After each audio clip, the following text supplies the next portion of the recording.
નમસ્કાર, હું છું આશિષ દરજી. તમે જોઈ રહ્યા છો એસએમએ ન્યૂઝ. જોઈએ આજના સમાચાર. લોકગાયક અને નેતા વિજય સુવાળાની ધરપકડ. સુવાળા બંધુ સહિતના સામે ધમકી આપ્યાની ભાજપ નેતાએ ફરિયાદ નોંધાવી. પોલીસે ગુનામાં વપરાયેલી કાર પણ જપ્ત કરી. ઓઢવ પોલીસે વિજય સુવાળા સહિત 4 લોકોની ધરપકડ કરી છે. જાણીતા ગાયક અને ભાજપ નેતા વિજય સુવાળા સામે ધમકી આપવાનો કેસ દાખલ થયો હતો. વિજય સુવાળા સહિત 8 આરોપીઓ સામે ગુનો નોંધાયો હતો. પોલીસે વિજય સુવાળાને નોટિસ આપતા પોલીસ સ્ટેશન હાજર થયા હતા. 4 આરોપી જે પોતે ગુનામાં સામેલ ન હોવાનું કહે છે. તેને પોલીસે નોટિસ આપી છે અને પુરાવા સાથે હાજર રહેવા કહ્યું છે. ગુનામાં ઉપયોગમાં લેવાયેલી કાર પણ પોલીસે જપ્ત કરી છે.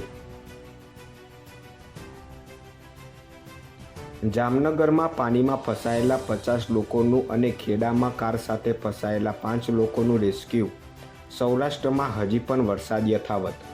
ગુજરાતમાં છેલ્લા 3 દિવસથી મેઘરાજાએ ધમાકેદાર બેટિંગ કરી છે. સૌરાષ્ટ્ર પંથકના જિલ્લાઓમાં તો સાંબાલેદાર વરસાદ વરસતા લોકો હવે મેઘરાજા ખમૈયા કરે તેવી પ્રાર્થના કરી રહ્યા છે. સૌરાષ્ટ્રમાં આજે પણ ધોધમાર વરસાદ વરસી રહ્યો છે. જામનગર શહેર અને જિલ્લામાં ભારે વરસાદના કારણે અનેક વિસ્તારોમાં જળબંબાકારની સ્થિતિ સર્જાઈ છે. વોર્ડ નંબર 2માં આવેલા પુનિતનગર વિસ્તારમાં લોકોના ઘર ફરતે પાણી ફરી વળતા 50 જેટલા લોકોનું રેસ્ક્યુ કરાયું હતું. રેસ્ક્યુ ટીમ સાથે ધારાસભ્ય રીવાબા પણ ઘટના સ્થળે પહોંચ્યા હતા.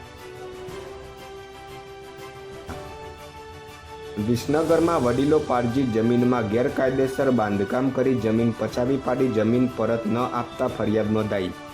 વિસનગર તાલુકાના ગોઠવા ગામની સીમમાં આવેલ વંજારિયું તરીકે ઓળખાતી જમીનમાં બાંધકામ કરી ગેરકાયદેસર કબજો કરી જમીન પચાવી પાડતા રંગાકોઈ ગામના આધેડે જિલ્લા કલેક્ટરને અરજી કરી હતી. જેમાં કલેક્ટરના હુકમ બાદ આ બનાવ અંગે વિસનગર તાલુકા પોલીસ મથકમાં ફરિયાદ આપતા પોલીસે 8 શખ્સો વિરુદ્ધ ગુનો દાખલ કરી વધુ તપાસ હાથ ધરી છે. ગાંધીનગરના ચંદ્રાલા નાકા પોઈન્ટથી વાહન ચેકિંગ દરમિયાન લક્ઝરી બસમાં બેઠેલા 2 રાજસ્થાની ઈસમોની પિસ્તોલ સાથે ધરપકડ કરાઈ.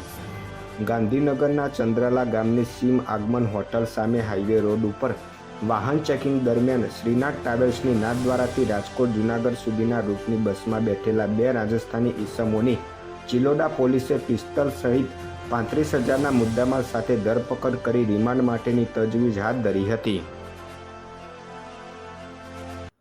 વધુ સમાચાર માટે જોતા રહો એસએમએ ન્યૂઝ.